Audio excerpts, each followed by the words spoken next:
Why are we building these water filters? Why was it important? Because kids at recess sometimes always can't play. Why don't they play? Because they're scared of getting thirsty. It was really important because I want all kids to play. Yeah, it's really nice of you.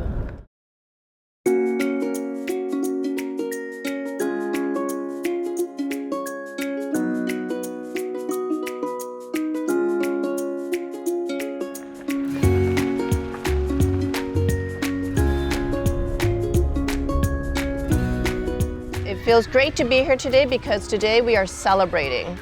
We are not just celebrating this structure, this water filter, but what it represents. Health, hope, a better future, and according to Elliot, lots more time to play.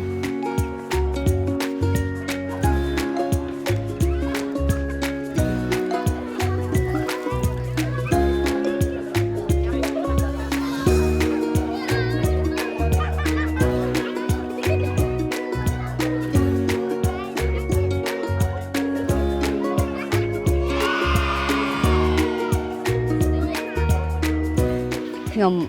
ត្រេកអរមែនទែនដើម្បីនឹងបានការផ្ដល់អ្វីដែលបងបានផ្ដល់មកឲ្យក្នុងសាលារបស់ខ្ញុំបានដល់ឲ្យកុមារនៅក្នុងសាលាមានទឹកស្អាតនិងកាត់បន្ថយនៅមេរោគអ្វីទាំងអស់នៅក្នុងសាលារៀនដល់កុមារយើងខ្ញុំដោយសារតែសិស្សានុសិស្សនៅតាមបណ្ដាភូមិជិតឆ្ងាយនៅក្នុងឃុំហើយគាត់បានមកសទប់នៅក្នុងអនុវិទ្យាល័យហើយច្រើនទៀតដោយការបរិច្ចាគតិចតួចគាត់នឹងមានការចូលរួមបាទមានការចូលរួមដើម្បីដោះស្រាយឲ្យកូនយើងមានសុខភាពល្អនិងមានទុនធានតែអនាគតបាទសុំម៉ាក់បានតែ500ជួយត្រូវការផឹកទឹកដល់ទៅ1000រៀលតើគាត់បានឲ្យញ៉ាំយល់ណាដូច្នេះមានន័យណាស់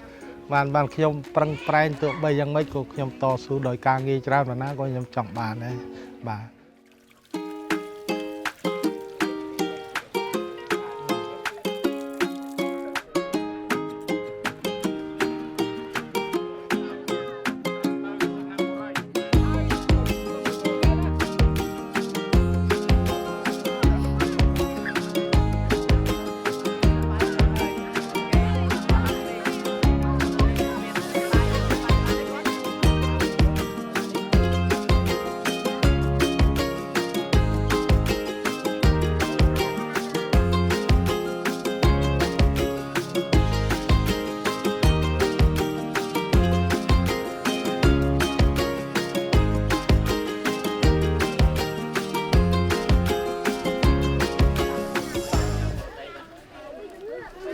Yeah.